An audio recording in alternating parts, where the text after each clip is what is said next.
বড় সাইজের একটা পাকা আনারস নিয়েছি। এই আনারসটা দিয়ে আমরা আজকে রেসিপি করব। আজকে আমি আর পিসি আনারসের চাটনি নিয়ে চলে এসেছি। সঙ্গে একটি পাকা আনারস নিয়েছি। পিসি তুমি আমাকে দাও, আমি কেটে নিচ্ছি। না তুমি ভাইকে নাও। ভাই হাই বলে দাও, হাই।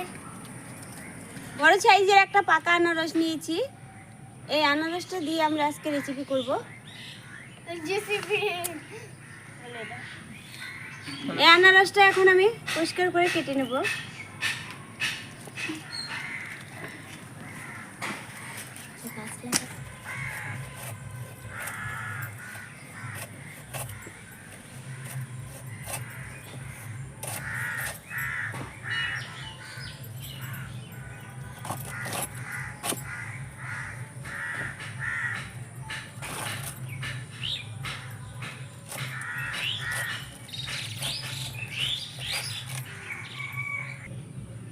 আনারসের মাঝখানে যে শক্ত অংশটা থাকে এটা আমি ফেলে দেব না।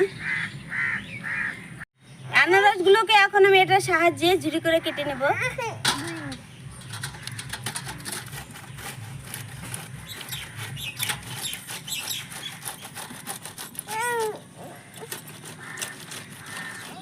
আমার বাবাটা কাজ করবি রে, তুমি পারবে না সোনা? পারবে না তো। আনারস আমার কুচি করে কাটা হয়ে গেছে। এদিকে আমি উনুন জ্বালিয়ে দিয়ে কড়াই বসিয়ে দিয়েছি। কড়াইতে দিয়ে দিচ্ছি সামান্য তেল,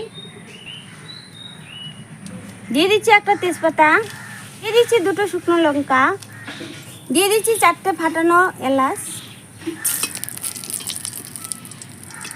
দিয়ে দিচ্ছি কুচি করে কেটে রাখা আনারস।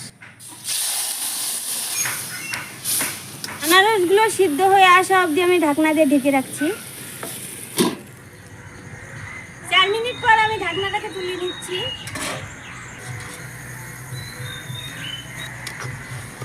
জলটা অনেকটাই শুকিয়ে আনারসগুলো সিদ্ধ হয়ে গেছে।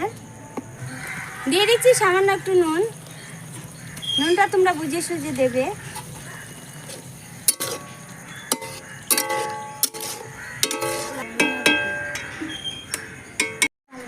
এখন এই আনারসের মধ্যে দিয়ে দিচ্ছি আমি 250 গ্রাম চিনি। চিনিটাকে আমি বেশ ভালো করে মিশিয়ে নিচ্ছি। চিনিটা আমার গলে গিয়েছে। পিসি, তাহলে এই চিনিটা গলে গেছে, আমি তাহলে কাজু কিশমিশ দিয়ে দিই। ঠিক আছে, 8-10টার মতো কাজু কিশমিশ দিয়ে দিলাম। ভালো করে মিশিয়ে দেব। বেশ কিছুক্ষণ জাল করে নিয়েছি। কাজু কিশমিশ সেদ্ধ হয়ে গেছে, এখন আমি নামিয়ে দেবো।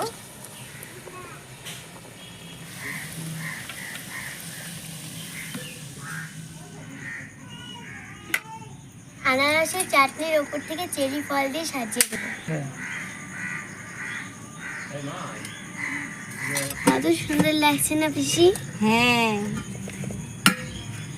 দেখলে কত সহজে আমরা আজকে আনারসের চাটনি তৈরি করে নিলাম। তোমরা অবশ্যই এমনিভাবে আনারসের চাটনি তৈরি করবে। আশা করি আজকের ভিডিওটি সকলেরই ভালো লাগবে। ভালো লাগলে একটা লাইক করবে, কমেন্ট করবে, শেয়ার করবে এবং আমাদের চ্যানেলটির পাশে থাকবে। আজকে এখানেই বিদায় নিচ্ছি। দেখা হবে পরবর্তী কোনো ভিডিওতে। টাটা।